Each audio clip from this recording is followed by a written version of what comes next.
Assalamu alaikum wa rahmatullahi wa barakatuhu, my dear sisters. So in today's podcast, we will be talking about mum guilt, and in particular, we will try to answer the following three questions. Number one, what exactly is mum guilt? Number two, how helpful is mum guilt? And number three, how to build the mum guilt. We may or may not be able to answer all three questions today. If not, inshallah, we will continue this topic next week as well. So I often hear from mothers, I feel terrible about this, or I feel so guilty about that. Mum guilt is real. And unless taking an antidote, it can be self-distorting, damaging, and mentally exhausting, right? SubhanAllah. So what is mum guilt? Mum guilt is a mixture of feelings, namely self-doubt, anxiety, and uncertainty. So many of us have been there. These feelings keep creeping up in our mind because we think we are failing and falling short of society's expectations of being a good mother. There are so many categories of it, right? Working mum guilt applies to those who work outside the home, like myself. Whether you work part-time or full-time, at one point or another, you will experience this working mum guilt. Yelling mum guilt or spanking mum guilt, you just name it. What if you are a home educating mother at that, right? A mother who took 100% responsibility for her child's academic education will suffer an extra layer of mum guilt. Am I doing it right? Am I teaching what the child is supposed to learn at this age? Am I overdoing it? Am I underdoing it? Is she academically at the level or below level, etc.? So these questions keep popping up in your head and making you feel guilty. Depending on each family's circumstances and children's temperament, personality, mum guilt may form its own unique characteristic for each mother. So let's have a look how mum guilt affects you personally, and why do we feel guilty, and what can we do to overcome these feelings of guilt, inshallah. Number one, we have to get to the root cause of the issue. What is making you feel guilty? Is it spanking, yelling, screaming, or is it extra screen time?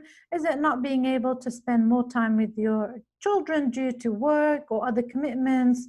Maybe not being able to cook at home more often, not feeding healthy food, maybe you're taking too many takeaways or sweets and cakes, not doing enough Ramadan activities, or mathematics or English or science lessons if you are homeschooling mother, right? It could be a mixture of things, but there are usually one or two dominating guilt factors. So beware of your thoughts, especially those recurring thoughts that unconsciously crawl up your mind when you are cooking, cleaning, or doing some other work. What are they mostly about? Get them out of your head and jot them down in a paper. So you will be asked to formulate an action plan based on these conclusions by the end of this podcast, inshallah. So number two, stop comparing yourself to others. Those moms who seem to be so confident on social media platforms, they are just as scared as us in real life, right? So a lot of people, for example, when they ask me how can you stay on top of it all, my first answer is always, I don't stay on top of it all. I learned how to lower my standards, number one. Number two, I don't do it all, right? I seek help when needed, I delegate tasks, etc., etc. So you know, with the fitna of social media, subhanallah, where all of us project the highlights of our lives, and you can look at these pictures or images of other people and compare them to your weak moments.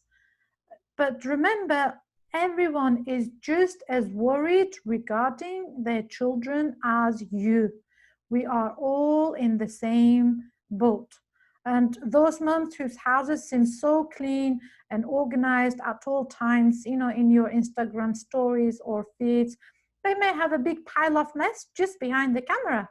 They may have just Instagram proof corner, while the rest of the house may be untidy. Or social media and this instant gratification have added an extra burden and pressure on motherhood, subhanallah, these days, because we can't be a digital hermit.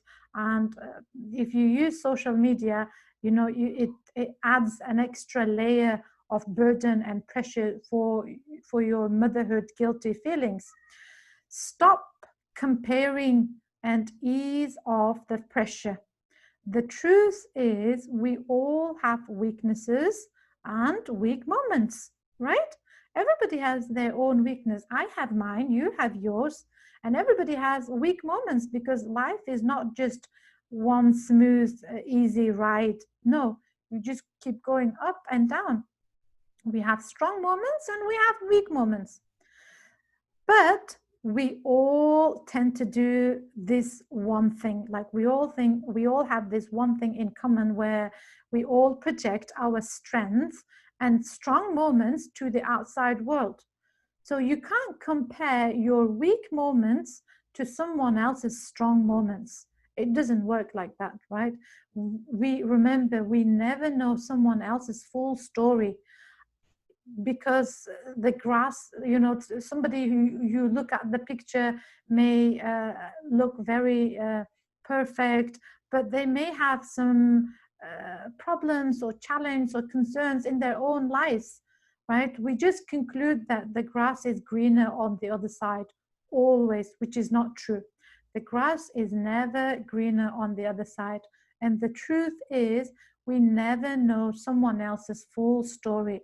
So stop making conclusions by looking at these pictures on social media, these perfect images, and compare those images to your weak moments. Don't do that. Number 3, accept and validate yourself. I am who I am, with all my shortcomings, insecurities, vulnerabilities, etc.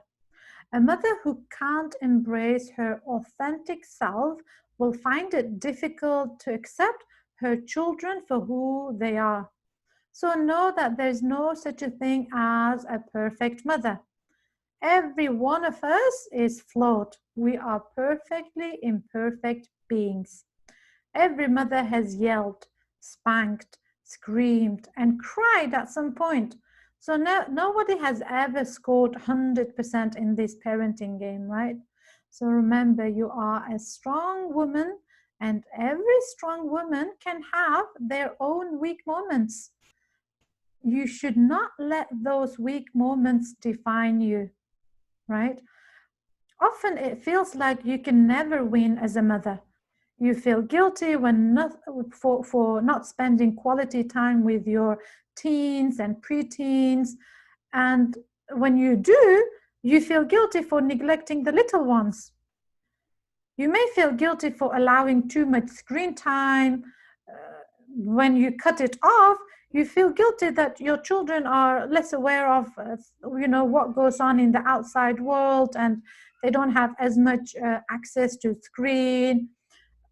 All these clashing thoughts, subhanallah, contributes towards making you guilty, because motherhood is the most challenging role we will ever undertake in life.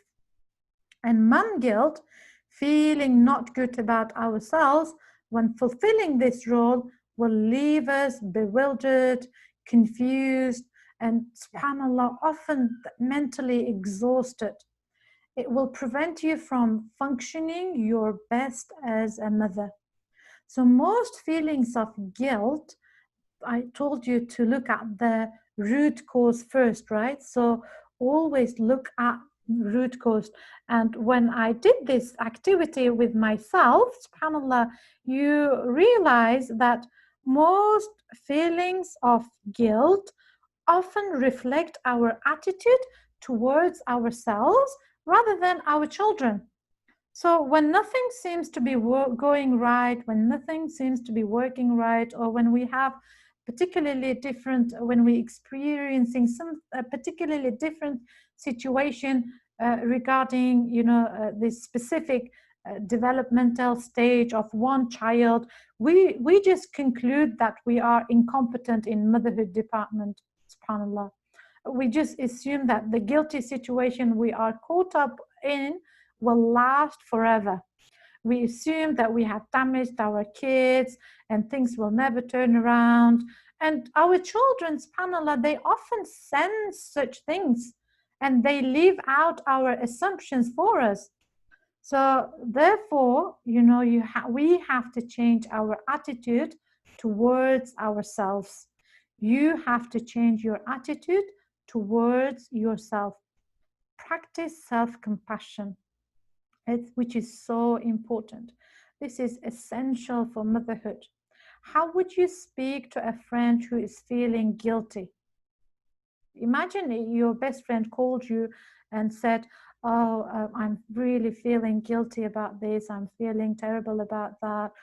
You would be so very kind, right?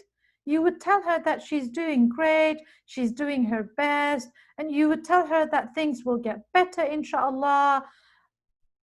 Often we don't extend the same grace for ourselves. Do the same for yourself. Positive self-talk and self-affirmation will help. It will help a lot. You have to practice this. Positive self-talk and self-affirmation will help a lot. So I will just briefly wrap up today's podcast, inshallah, with a number of things that we mentioned. So number one, we have to get to the root cause of the issue of mom guilt. What is making you feel guilty? What is the dominating guilt factor? Number two, stop comparing yourself to other moms. And we are all allowed to have imperfections. We are all allowed to have weak moments, and don't let these weak moments define you. And number three, accept and validate yourself. There's no such a thing as perfect mother. All of us are flawed. Practice self-compassion, nurture yourself, and positive self-talk and self-affirmation will help a lot, inshallah. So I hope this episode will help you to overcome the feelings of guilt in your motherhood journey.